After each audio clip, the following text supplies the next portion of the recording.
So good afternoon, everyone. My name is Greig. We're going to go straight now into the keynote for this first day. As I say, I'm Greig. I'm the Walton Senior Research Scientist in the Andlinger Centre for Energy and the Environment, and it's my pleasure to be moderating this session.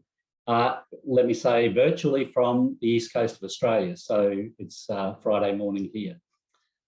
So it's a real honour for us to host Dr. Barbara Buchner, who is the Global Managing Director of the Climate Policy Initiative. Barbara's been named one of the most 20 influential women in climate change, and she advises leaders around the world on climate, renewable energy, sustainable land use, and the like. She's the lead author on CPI's Global Landscape on Climate Finance, which has really set the benchmark for climate finance tracking, and she directs this interesting global innovation lab for climate finance. So this is an incubator that leverages public-private collaboration and develops really quite innovative and creative financial instruments to help solve some of the challenges to funding renewable energy and the like in emerging markets in particular. And that initiative's already mobilised over $3.2 billion of finance. Barbara's also on the advisory board of the Barilla Foundation. She's a member of the advisory committee for US Exim Bank and part of the finance sector expert group in Race for Zero and Race for Resilience. So I can't think of anyone more qualified to speak to us on how we make, from a financial perspective, this race to net zero happen. And so without further ado, I'd like to hand straight to Barbara for today's keynote. Fantastic. Well, thank you so much, Chris, and thank you very much to the organizers for having me here. Particular thanks to Michael, who has invited me here. It's a true pleasure being speaking with us. I had hoped in person, but I'm confident that that will happen at some point. Again, as Chris said already, my name is Barbara Buchner. I am the Global Managing Director of Climate Policy Initiative, or CPI for short. And at CPI, what we do is we help governments, businesses, and financial institutions drive economic growth while addressing climate change. We have more than 100 economists and analysts across 6 global offices who are very passionate about the role of policy frameworks and financial systems as key drivers and primary keys actually to reaching our global climate goals and our net zero goals. So I'd like to share a little bit about what we are seeing in our daily work and what we think is needed to drive ambitious action. And as I am an economist, I'll be blanket about my bias and focus initially, as Chris already anticipated, on the current state of climate finance. But please don't be discouraged. I will get to some practical policy considerations as well, I promise.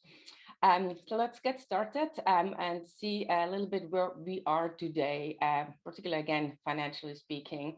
So one of the things that CPI is most known for is our analysis for global climate finance flows. At CPI, we have been tracking global public and private investment into climate action and sustainable development for more than a decade.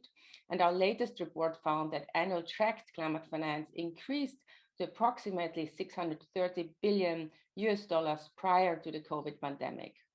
So that seems like good news, right? Well, I think the direction of travel is positive, but we also are falling far short of the need.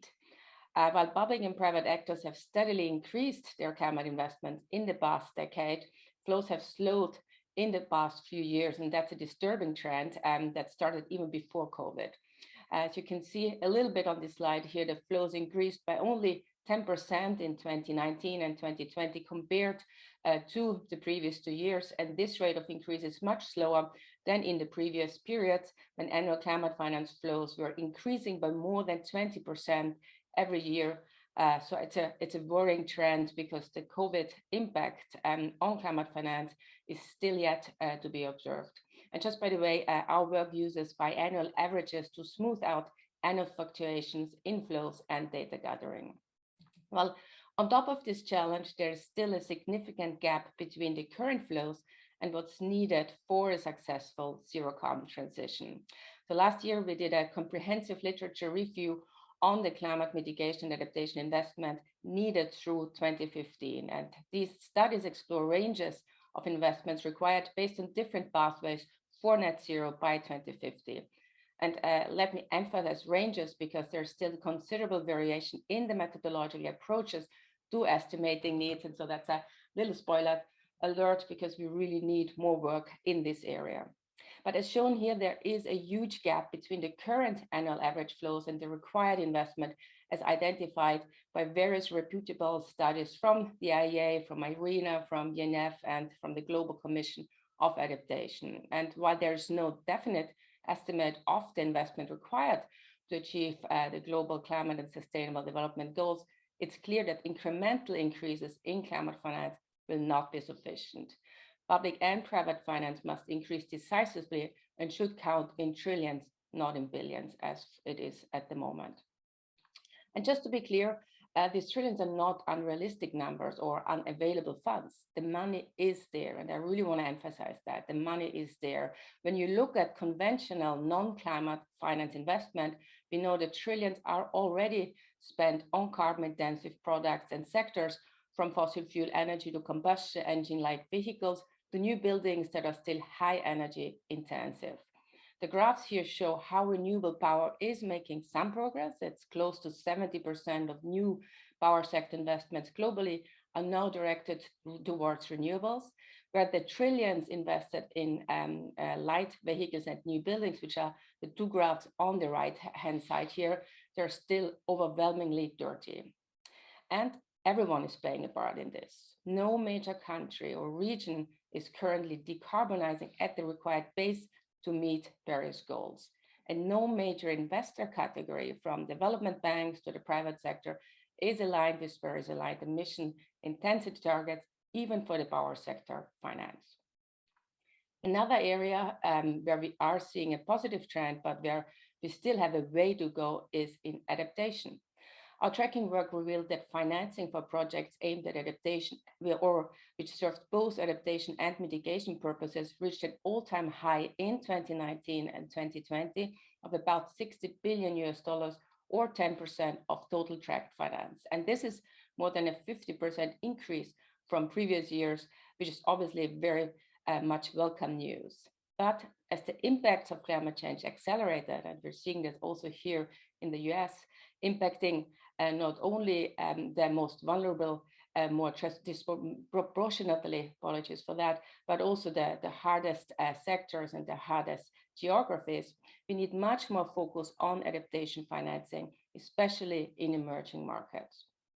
So that is where we are in terms of financial flow. So much progress, but we have a lot of work to do across the public and private sectors to ratchet up ambition. And we are seeing the message finally starting to sink in. I think spurred by the lead up to COP26 last year, the climate negotiations, we saw an explosion of commitments across the public and private sector, from major announcements by countries like India and China to the highly visible announcement at COP26 by GFANZ, the Glasgow Financial Alliance for Net Zero, which now has over 450 members who represent more than 130 trillion US dollars of assets under management committed to achieving net zero by 2050.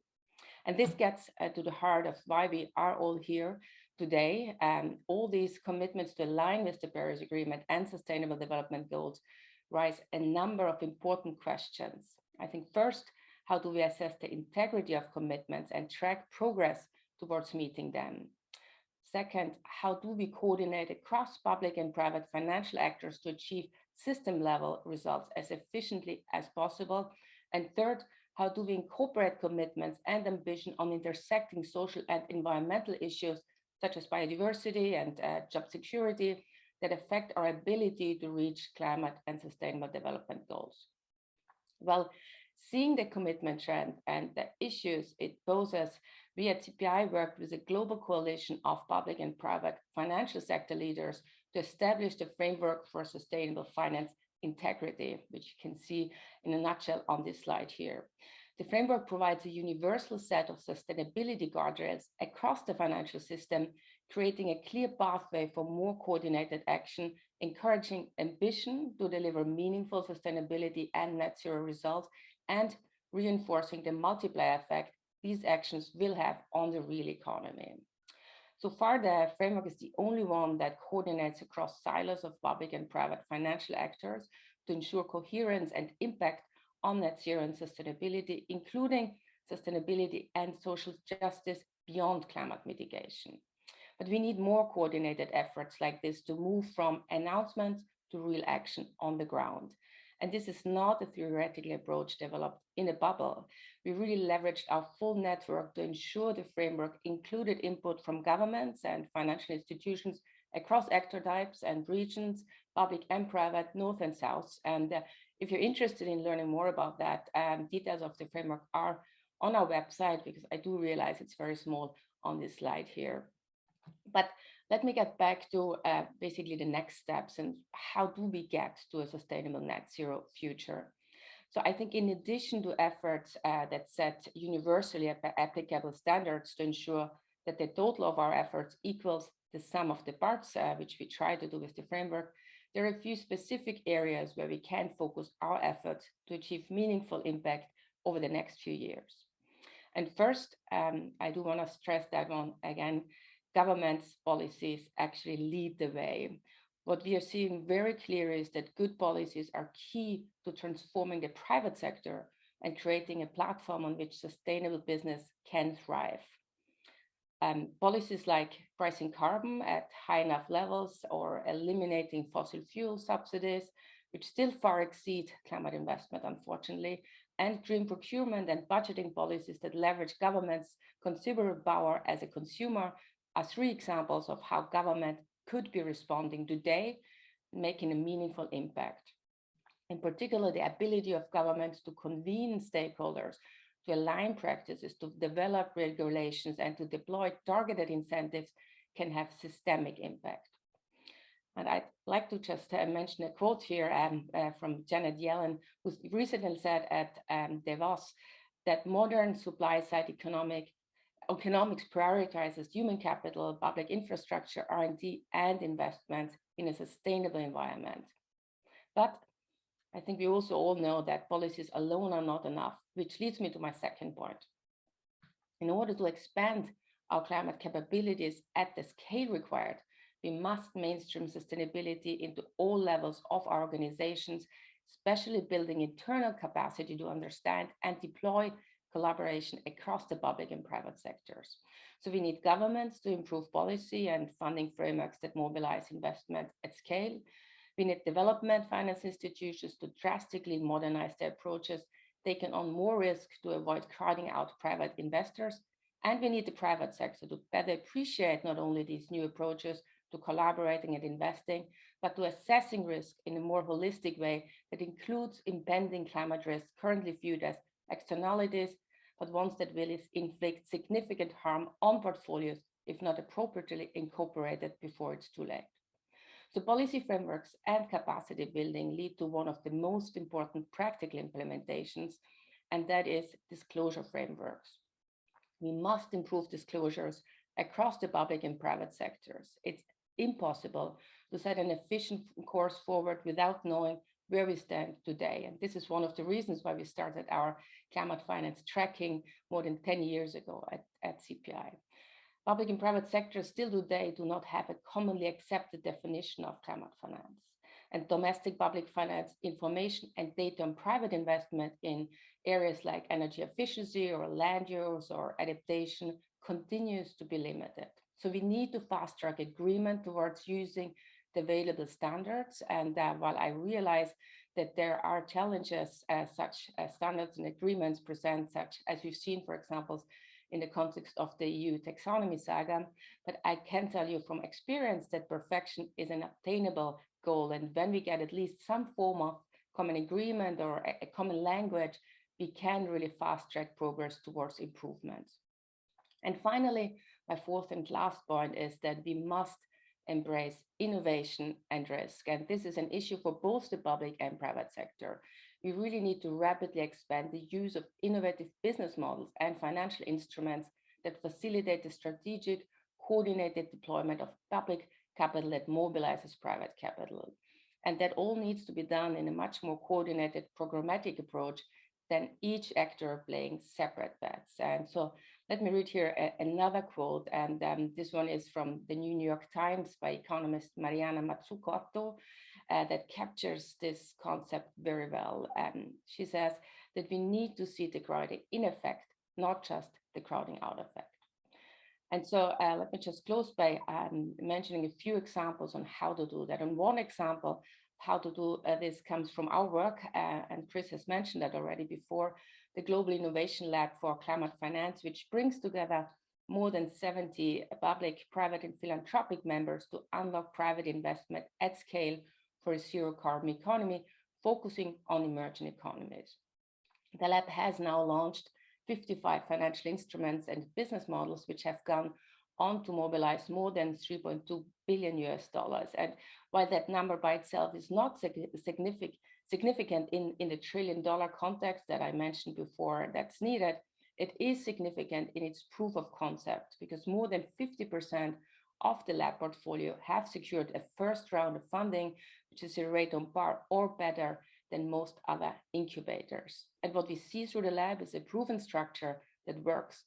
So tackling the most challenging sectors and markets, from deforestation in the Amazon to energy access in fragile African states, requires a path to commercialization that starts with grants and concessional funding, but does not need commercial capital to be fully de-risked. And just to say that many of the lab instruments apply a blended finance approach, which is proving to be successful to bridge the gap from commercial to beta launches and pilot programs. There is still a cost or a risk differential between new and current technologies that leave us with a scaling challenge. Just think, for example, about electric versus combustion bus transport. And such models can also be structured to be financially sustainable for grantors and concessional capital, so really rewards for taking on early risk. And that is a win-win situation.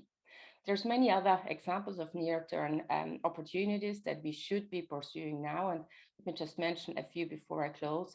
I think first, programmatic or portfolio approaches that can help aggregate funding at the scale required and address other barriers such as foreign exchange risk, but also grant and loan facilities that aren't giveaways once technology is commercially proven and has a value. Grants really can be repaid, even with some form of return. And again, there is a number of examples in that space. And then another one is reducing consumption, because energy efficiency remains undervalued and underinvested in. And I'm not talking only about changing consumer behavior, which obviously is important, but I'm also talking about faster transitions like technology implementation and really thinking about how we can do that. And again, there's a number of examples that have been used in the past, for example, bringing light bulbs very quickly to a number of markets across the globe, and that could be used also in the context of other technologies in order to really enable replication at scale. But let me just close by saying that while these innovative approaches to financing are crucial, we do not have the luxury of sitting back and waiting for technology advances and blended finance vehicles to de-risk every opportunity. If the status quo remains, then climate impacts will ultimately hit global private portfolios hard, which will significantly reduce government revenues. So from climate stress tests in the banking sector to Scope 3 analysis in the private sector, everyone needs to start incorporating this risk into its analysis today. And so that is where we are in the world of climate finance, and huge challenges ahead. But I think a lot of ideas of where we can focus our efforts to create meaningful impact. And even though I've tried to provide some detail, I know that there's hundreds of unanswered questions about the path forward. But before I hand back to Chris and we go into Q&A, I'd just like to end by having a think about a new narrative. I think net zero or climate action and sustainable development goals, not as a challenge, not as a cost, not as a risk, but as a true opportunity. If we proceed with the status quo, making incremental adjustments that see global temperature rises in far in excess of the 2 degrees Celsius, goals, then we will face catastrophic consequences, both economically, but also in humanitarian and environmental terms. But the window is not yet closed on reaching our goals. And by some estimates, if we ramp up our sustainability efforts, it will not only diminish harm, but could create significantly more economic and social benefits. And as you see from this slide, by only one estimate, up to $26 trillion in net economic benefits. So I remain optimistic that we can get this world to a better and more sustainable net zero future, but we will need all your help. And with that, thank you very much for listening, and I'm looking very much forward to some Q&A. Chris, over to you. Thanks, Barbara. That was terrific. We don't have many questions that have come through yet, but I have a couple of my own, and I think where my concern was, and you made the point, we don't have time to sit back and wait or wait for innovation. And the speed question is what worries me. The speed at which we have to mobilise this capital. And so I wanted to just start with how strong or how robust do you think our understanding of the true scale of capital flows that we're looking for? And I'm thinking about, where do we draw the system boundaries? So, for example, the IEA just released a new report saying we need 10 times this mineral and 4 times the copper demand. And, you know, I've recently interviewed most of the leading CEOs of copper producers, and their expectations for new supply and where they're putting their capital is just completely inconsistent with the needs in a net zero world. And then when I look at the demand side and the supply side, and you know, I think we really are talking about hundreds of trillions of dollars globally to 2050, which is a lot of capital to mobilize that quickly. So do you think, what can we do to get a better handle on just how much capital has to flow so that we can put it into context? Yeah, and I think that it's a great question, and I tell you, the speed and scale questions are the ones that keep me most awake when thinking about how can we make this happen. I do think, again, as I said before, there is a real need still to improve some of the understanding of how can we get to net. I think net zero has made it even more challenging because, you know, when we had kind of a clear climate goal or like a clear, renewable energy goal sector by sector, it is a little bit easier to understand what are the needs, what's the demand side, and then, how can you meet that, what's the supply and what's the types of technologies that you need. Net zero has made it more challenging because we do need to think about the harder sectors, the harder industries, and you mentioned copper, but I mean, like from cement to steel, like all these sectors that these types of industries really need to come up with solutions. So I think in order to really understand what's the scale needed, we just need to come up with much better plans per sector and per country. So I think there is huge demand for going more granular. There is a lot of actually work emerging on different sites on like this, what are credible transition plans, how can you come up with the right methodologies? And I feel there's a real need to just like work off where we have good methodologies. Again, energy sector, I think we are pretty good and we can learn from that one. But there's many sectors, not only the hard industries, but also, adaptation, land use, agriculture, where we still need to get a better handle of that. So I think there is an emerging work around that, but I still don't think it's done in a very coordinated way, which again, I feel will slow the efforts down to really understand. So, for me, it's just like always, the important thing is, we are in the billions today and we need to go to the trillions. And so I think the faster you can just like shift and like also kind of educate the private sector that this is not like anymore about like, we will, take off your risks and, it's great that you are finally going to renewable energy sector, but actually saying, look, you will lose a lot of money because if you do not consider the risks, the climate risks appropriately, because there will be significant harm on your portfolios and in turn then on, all of us, because, with all the assets under management by many of the large private sector companies, I think there could be a huge ripple effect. So this is why for me, it is about coordinating on methodologies, but it is also about just starting with this disclosure, starting with transparency. We need to understand where the money is currently going to. We need to really understand, then how can we, once we understand where it's going to, how can we shift that and what are triggers? And again, we have lots of lessons already, but it's just not done in a systemic way. Yeah, so that's a good place to introduce this next question, which is from Wilson Irvin, and it's about climate disclosure. And he said he agrees that it's important, but in casual investigation recently, I didn't see much out there that was truly useful. Is there anything out there that you would describe as crisp, clear, and actionable when it comes to climate disclosure? That is a very good point. So we have mostly worked with the public sector since its very beginning with development finance institutions, who I think have actually been really leaders early on kind of coming up with methodologies that were very granular and, where are their investments are going, how they categorize their investments, and really, what does that mean? Also like starting to look a little bit more on the impact side, which is another area that is like really not well enough understood, and which I think needs to be addressed much more.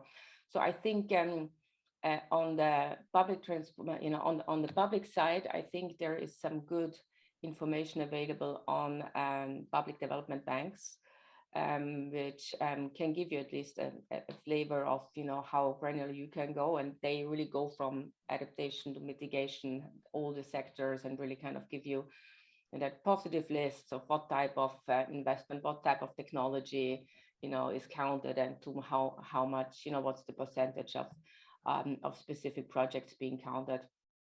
On the other protocols that are out there, I mean, there is obviously the EU taxonomy, which has been going pretty well until recently, when there were some very, I think, controversial choices made on a few specific sectors. I think we still have time to kind of turn these choices around, but I still think that the EU taxonomy, as it has been, it's as I said before, also like the perfection is very hard to achieve, but I think you can learn a lot from the EU taxonomy, as well as to how to go up in characterizing and basically evaluating specific technologies. I think this is why I also said before, there's lots of things emerging. There is like other taxonomies. There's like a very interesting one in China as well that has been evolving. But at the same time, there is also specific lists that are evolving now that kind of just give you understandings of, the IEA again has a list of climate positive technologies that is very granular, and that really goes very deeply in what you count there. But it's not, we just don't have really a way yet to bring it all together. There is an attempt this year to actually use ISO, the Standards Association, to bring the different things together, which I think would be very much welcome. But I certainly hear the comment, and that it's not one crisp kind of understanding yet. But I think it's just, it is really still apart from the public development banks who have started about 10 years ago, it's still a relatively recent undertaking. But I think for me, what matters most is transparency. Whatever you define, whether it's perfect or not, be transparent in what you invest in, and just like disclose what it is, and then you can take it from there and further refine the definitions, but at least start with disclosure. Great. I'm going to jump now to a question from Jia-Jun Li, who says, when we talk about improving climate risk management, measurement and assessments, there seems to be two types of risk: physical risk and versus material climate risk to the financial portfolio. How much progress has been made in terms of both of the different types of risk assessments? Yeah, so that's not something we at CPPF work specifically on, but there has been a lot of progress actually over the last few years by a number of more dedicated institutions, organizations that have looked at the different types of physical and material risk, and come up with also like indices and indicators and specific methodologies that can better measure this risk. I think again, similar to my previous answer, there is, it's a lot of siloed effort, but there is just not like one methodology yet, and not one kind of approach of, what does it mean and how do you measure it and what's the implications of it. But certainly if there's more interest, I can share some of the information, the references to some of the ones that I feel are most promising after the event. Okay, thank you. And then Colin Hickey asked, you suggested policy leads the way. He was curious as to what role, if any, you see for public activism or pressure in unlocking climate finance or encouraging transparency. Everyone has a role here, I'd say, and I think we have actually seen some pretty good implications already of public activism. Even like here, I live in the Bay Area now, even though as you can hear, I'm from Austria. But there has been like some activism has actually led from a very small kind of organization has led to changes in the boards of some of the larger asset owners. And that, the really kind of pressure that there is climate competency in the boards of some of these institutions. So pressuring for these types of changes from the shareholders, but not only from the public, I think can really have an impact. And it's certainly something that we would encourage for everyone. But the same thing certainly on transparency. Again, I think this is something we are, not an advocacy organization, we are an analytical organization, but through the work we do, we try to provide the tools and the information and the data that others hopefully will be using to also kind of call for more transparency. And again, the call for transparency that I'm making today, I've been doing that for more than 10 years, but we've made progress. We have a much better understanding of where we stand today than 10 years ago. So very important additional pieces of the overarching puzzle that can get us hopefully to a better world. Thank you. We also have a question from an anonymous attendee, which is interesting. He or she says, there's a great deal of investment locked in for existing and new fossil fuel power plants and other technologies. And the emissions from these and existing power and planned power sector projects is likely to send us way over the 2 degrees C if they actually come online or aren't retired early. So what are some ways we could incentivize countries or investors to redirect those investments and perhaps also to actually accelerate their early retirement? That's an excellent question. And again, one of the areas we are trying to focus on a lot, because it is right, unless you kind of accelerate the retirement and like the shift away from fossil fuels, it will be very hard to achieve our targets here. So I think there are a number of examples already. There's been one of the big announcements at the last climate negotiations, COP26, which is known as the South Africa deal, where basically there have been different stakeholders, again, from the public and private sector that are working on an early retirement of coal in South Africa.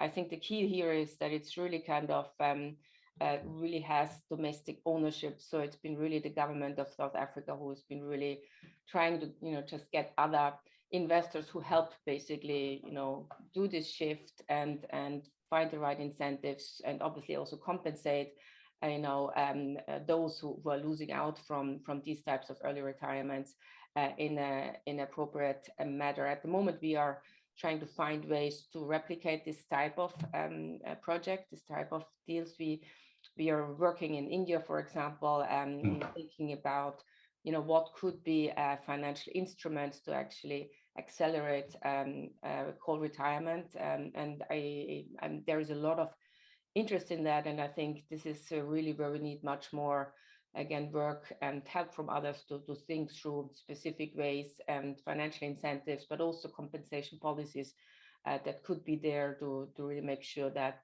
we achieve that. Because again, I completely agree. If we don't do that, then it will be very hard to meet our goals. Yeah, and I think that is actually a critical issue because, you know, when in recent years we saw a lot of distressed coal assets in India, and I was certainly familiar with companies that were private and buying them up. So with no intention to close them early. So somehow we've got to preserve that ability to retire them early, and I think it's really complicated. We have another question from Leonard Miller. Would you agree that all CDR expenditures and most net zero expenditures should be classified as public goods, so not increasing productivity like defence, and therefore would have to be paid for by governments? I actually, again, I think I made the point before. I do think that the private sector actually has a huge, needs to have a big interest in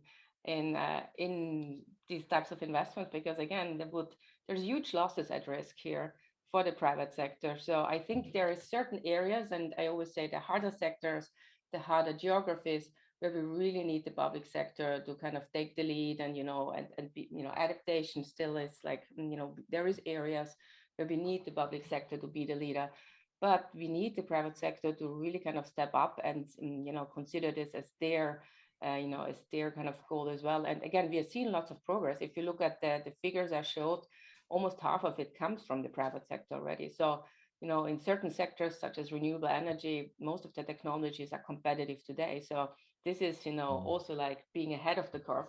But at the same time, I really think it needs to much more needs to happen, and really, private sector really needs to see that as their core goal going forward. Yeah, and I would agree with you. And I think when it comes to CDR, I think most of the heavy lifting currently being done is by the private sector, looking at direct air capture and some bioenergy with CCS. So I think certainly in the engineered carbon dioxide removals, I think the private sector's probably leading the way.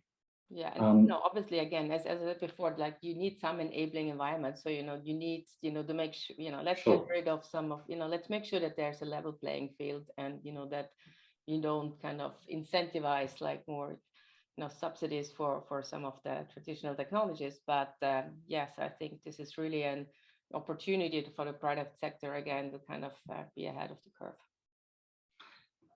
We have another question from an anonymous attendee, which is, what public policies do you think are the most effective at motivating private sector investment?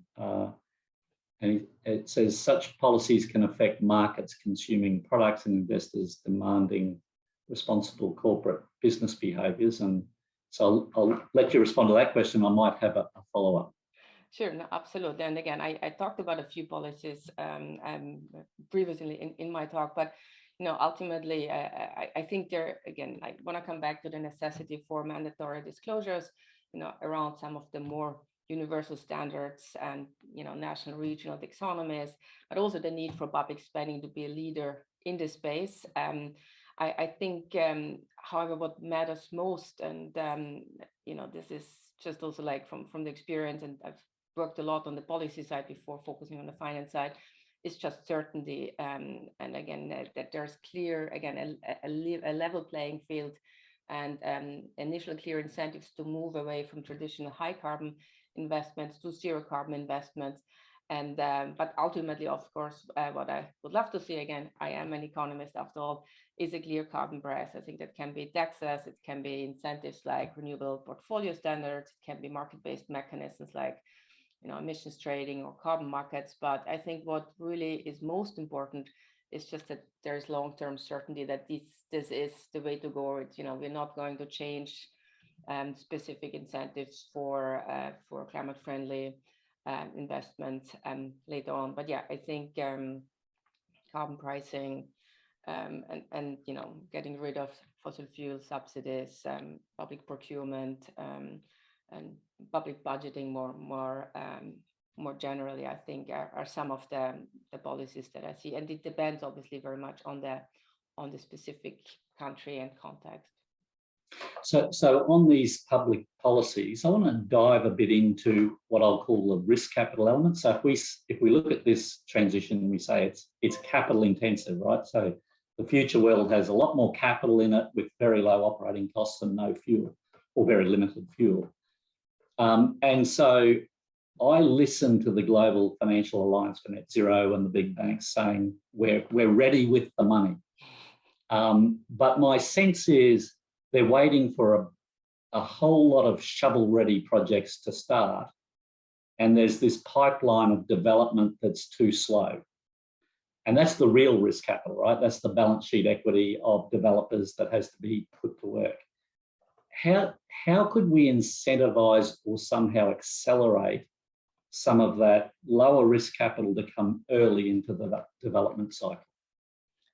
Well, I think certainly, again, one of the other big goals I have is to change development. I think we need a full rehaul and reshuffling of development finance.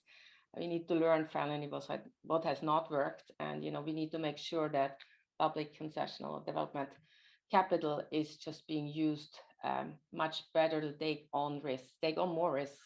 It's not like we do not need development banks to crowd out the private sector on solar PV in specific countries. That is the wrong use of that kind of capital. So I think there needs to be a change in really development finance, thinking about the mandates, taking more risks, and that then would allow you to take earlier stage risk and help demonstrate specific projects, specific technologies in the harder sectors, in the harder geographies, and in this way provide basically the track record for the private sector to come in. And we've seen that again in the renewable sector. It has worked where it was initially the public sector development finance institutions mostly to kind of showcase that there is actually a business model and that there's revenues to be made, and then private sector has kind of followed and taken over. But we need the same at a much different scale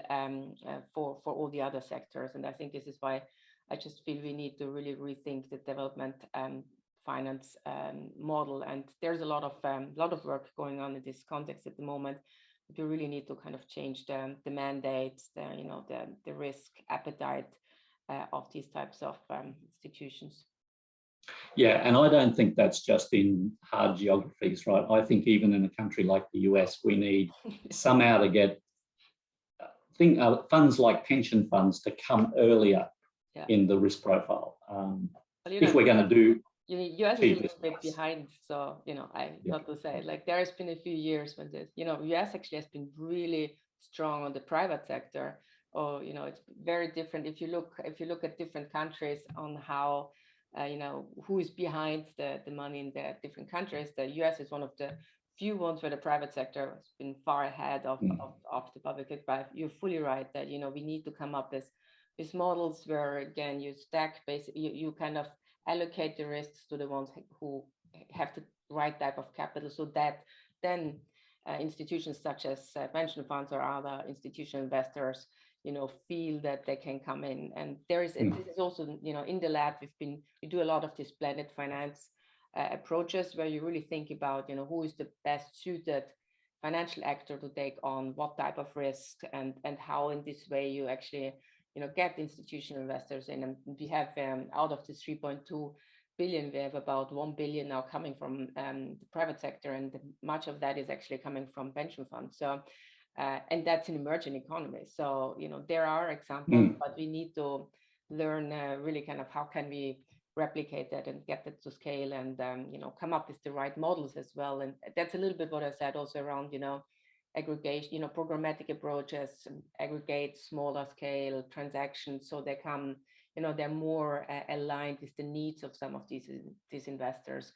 But yeah, so I think there's lessons, but for me that one of the big challenges now is just how can you get from some of the good examples and the pilots to really scale. Coming back to your initial point. Yeah, exactly, and scale by thousands, right? Orders of magnitude, not doubling. Yeah. So there's been a follow-up question to that. This is following on from Chris's question.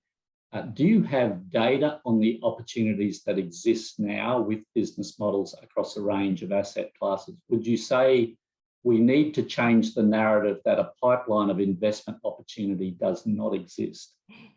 Is that keeping with is that keeping investors for engaging? Now, I'm not sure I understand the question fully, but I think this is a challenge to, is this pipeline in fact short? And I like the question, because I think it's actually really good, because we continue to hear from one side, oh, there's no pipeline, and then the other side, oh, no one wants to invest in us, and oh, there's no pipeline, and oh, no one wants to invest in us. So I do think it is time to challenge both parts, because I do think that pipeline might look a little different than it was before, but again, even through this little lab that we run, we have a set of actually projects that are pipeline now. We're just waiting for people to invest. So I think, yes, you probably need to come up with, like, coming to your last point, with more kind of streamlined, like not like one-off projects that are maybe easier for investors to invest in, but at the same time, particularly on the public side, I think, and then those, even philanthropic ones where you have kind of capital that is more nimble, that is more flexible, that more concessional, there is a number of opportunities. And I think pipeline is not the only problem here. Yeah, I think this person has followed up with, this is the issue, right? Is that narrative an excuse for not moving the dollars now? And I think you hit the nail on the head. There's truth on both sides of that argument. We have a question from Scott Lane. Where is nuclear power in this discussion? SMR, small modular reactors, will be deployed in the next few years here and abroad. France has doubled down on atomic energy. I'm not sure this is your specific expertise, but you're welcome to think about how you finance nuclear. Yeah, not my specific expertise, also because in our definition, we are actually, not specifically working on nuclear. We are thinking that there is actually a number of, renewable energy technologies already, both the ones that are mature, but also the ones that are kind of still being developed, that actually can help us, getting more cheaper to the way, basically to the needs in the energy sector. So. So for us, actually, we are not counting nuclear energy as kind of part of climate finance. It's currently one of the big debates. Again, this is one of the parts of the EU taxonomy discussion on whether to count nuclear under it. No, certainly, it's certainly emissions free in the operations, but in the construction, obviously, it's not fully, and in particular on the base side. So I probably can't give you a very informed answer to that one, because we're just not working in this space very much. But I know that there's lots of research going on, and I know that there's lots of advances that have been made in the context. But yeah, we are focusing on the fully kind of fully renewable energy sources in our mitigation kind of work. Yeah, and at Princeton, we produced a study last year called NetZero America, where we had 5 different pathways, and one of them was quite heavy in nuclear, and a couple of the others had some nuclear deployed, mostly SMRs, and they compete, but only when something else is struggling to penetrate, like you can't get to very high penetrations of renewables, for example. So as transition, I think as transition fuels, and I think that's absolutely. I mean, again, we cannot go to 100% renewable tomorrow. So I think we need to all be very realistic, and I certainly welcome having different scenarios and pathways. But just saying, I think we're just trying to push on the other side a little bit more. Of course, yes. And we might be getting close to our last question.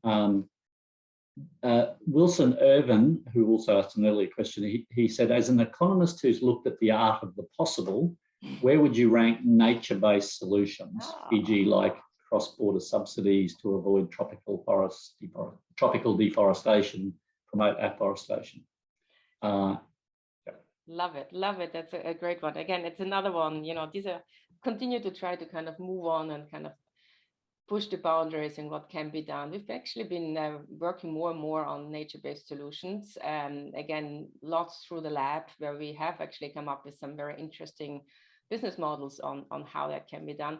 I think one of the big, so I think it's possible, but I think one of the big challenges there, and where we need much more work still, is nature-based solutions. Many nature-based solutions will require offsets, carbon credits, and I think we need to work on the integrity on these offsets as well, not only on the demand side, but also on the supply side. So really, how can you come up with high quality kind of offsets for some of these areas? So I think this, nature-based solutions, I feel, are very strongly linked to the integrity of offsets. So I think something to be sorted out. But again, I love, having new challenges and making sure that we work together on like solving some of these. So as an optimist, I fully believe that we will be able to kind of implement nature-based solutions at scale at some point. Terrific. So I think we've got a couple of minutes. That's the last of the questions, as best I can tell from the audience. I'd like to finish with one. And so no, we do have one more question from the audience. So from Leonard Miller. Shovel-ready major climate change fighting projects are elusive. Would you agree that permitting problems, largely because of environmental regulations, can cause years-long delay and represent major investment risks? Absolutely. I think we've seen that also just in some of, again, we try through the lab not only to develop these instruments, but then help our proponents, the project developers, to get them off the ground.